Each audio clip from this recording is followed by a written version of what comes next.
Hey, you're listening to Marketing Out Loud, a daily podcast where I share advice, stories, and insights to help you build a thriving consulting or professional services practice.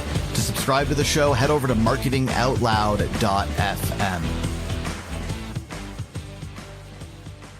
Was chatting with some clients this morning about this idea of compartmentalizing emotions.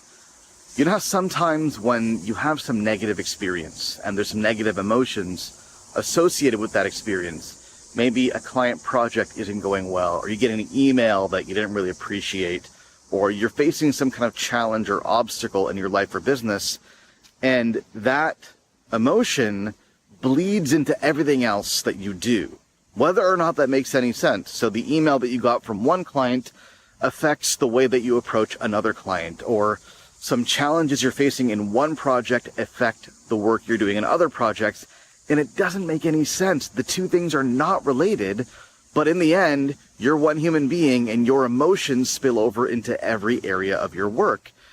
And I shared with my clients some of the things that I do to combat this, to compartmentalize my emotions and to keep the emotions of one particular box in that box and not let it spill over into other boxes. And here's what I do. When I find that that's happening, and the first step is awareness, you've got to realize that this is happening. But when I find that this is happening, I ask myself three questions. First of all, is this thing really a big deal? This thing that I'm upset about, that I'm having this adverse emotional reaction to, is it really that big of a deal? And usually it isn't. Usually I'm blowing it out of proportion. Second question is there any reason why this should affect other areas of my work? Should this affect other clients? Should this affect my marketing? Should this affect other conversation? Should this affect other projects? And the answer is almost always, no, it doesn't make any sense. It should not affect anything else but that one particular thing.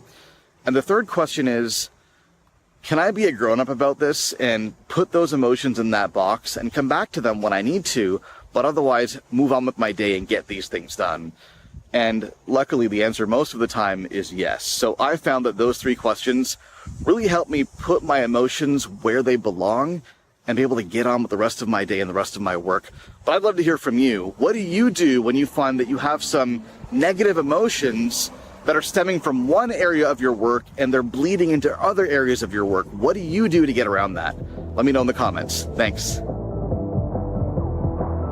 Hey, thanks for listening. Do me a favor. If you like what you hear, go on iTunes and leave us a rating and a review because it helps more people discover the show. Thanks so much.